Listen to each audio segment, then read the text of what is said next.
Hi there, and welcome to another episode of Strange Times Poetry Broadcast. I'm coming to you live from the Poetry Bookshelf to bring to you three uplifting poems. Today, I'm going to be talking about the love of language. I think for me, one of the most uplifting parts of poetry is sometimes just getting to chew on language and what language can do and how it can fill me just in that playfulness with delight. And these three poems range from, I would say, more lyric, more traditional, more familiar, to some real language play. But I think all of them are enjoyable, even if it's a first dip into the world of language poetry. So the first poem I'm going to read today is by Abraham Smith. Only Jesus could ice fish in summer. And this was introduced to me by Kazim at Lambda Literary, a very special organization that actually needs some help right now. So if you want to donate to them, they're trying to make their budget for next year. And they're a group that supports LGBTQ writers in many ways. And I don't know what we would all be without them. And now, after that shameless plug, I'm going to read you this poem. It's just called 61. It's a number in a series. Kicked a carp to a compact constable machine. Rewind waterfall. All knee tippy skiff. Ah, roar. Oh, the shell eyes of surprise. Lonely Abalone. Abilene mustard green. Though under there the beauties bathe. I can read that again. Kicked a carp to a compact constable machine. Rewind waterfall. I'll need tippy skiff. Ah, roar. Oh, the shell eyes of surprise. Lonely Abalone. Abilene mustard green. Though under there the beauties bathe. So what I love about this poem in its joy of language is, first of all, this play on carpe diem, the kick to carp, rewinding the waterfall, seizing the day or not seizing the day, kicking it away. And then we're also in this water scene with the fish, right? We have our waterfall that's rewinding. We have this ocean language, the tippy skiff, and the roar of the water, the shells, and our abalone. And then I think the poem also churns through this language, the play of the abalone and the Abilene mustard greens, and how each of those words contain each other, almost like a Hebrew root. And then we're back under there, the beauties bathe. We're back to kind of the mermaids or something like that. And then also, this is totally abstract, so that's my associations with it, and that's how I come into the poem. But really, it's just approaching the experience of it and seeing what it does for you. I enjoy it. I enjoy when the words all flow in and out of each other like that. Something different. The next poem that I'm going to read is called Blizzard Poem. It was published in a collaboration I did with a couple of friends called Window Cat Press.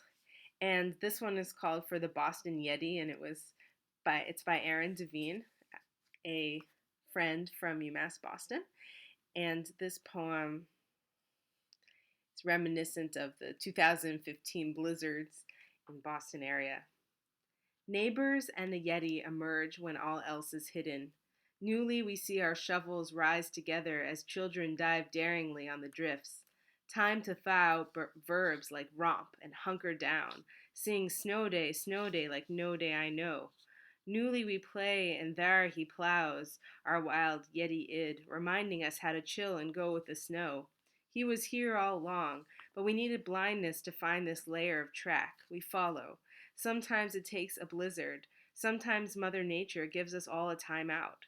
Kids, this is how it feels to submit with Irish coffee. This is how it feels under the white flag. Blissfully bundled, we help each other dig out again. Not unlike a lockdown, we meet each other in absence. Not unlike a forgot sound when we played King of the Mountain, not to win but to fall fearlessly on snow like forgiveness. I love how this poem plays so much with sound. It's not experimental in the same way that the previous poem was, though I think it does bring in some of those elements as it plays with the words and weaves through them. I love the idea of thawing out the verbs like romp and hunker down, and the kind of opposites of the romping outside and the playing, but also the lockdown mode. This is how it feels under the white flag. I feel like that's where we're at right now. This this retreat, this defeat that we have, that Mother Nature has given us all a time out. I think this poem obviously is talking about a snow day, and it's a much more joyous and playful time than where we are right now. But I think a lot of those feelings of the lockdown in many ways hold true. And I love we meet each other in absence. I think that so well describes how we are right now, meeting in absence. I love that. All right, thanks, Erin. And the last poem that I'm going to read is called Abjad. Abjad is just a word for an alphabet that begins A, B, G. That's the case with Hebrew, Aleph, Bet, Gimel. That's the case with Greek, Alpha, Beta, Gamma. And this poem is also a language poem. But what it does is each of the letters of the abjad, each of the letters of the alphabet are based on some sort of image, some sort of animal or element of, or house or all these different things. And this poem takes each of those letters and kind of flips it back into the words that they were and makes a poem out of that. So, for the love of language, here is Abjad. Abjad. Ox, house, javelin, doorway. Thread, window, peg, armed. Wheel, claw, palm, wait, wait. Quench, eel, stakes, spring, mouth, needle, pate, molar, wound, wound. I love how the alphabet can just be so suggestive. I think that's the joy of this poem, is just the suggestion, the suggestiveness, the narrative of that the alphabet can contain. So thanks so much for joining me, and I hope you'll join me again soon. If you haven't already, please like my Facebook page, follow this broadcast here every night at 8 to read you some uplifting poems. I think we're going to make it at least to May 20th. I'm so close to running out of uplifting poems. I didn't realize that I had a limited supply of my own, but there's plenty of uplifting poems by others and plenty more for me to write, I suppose.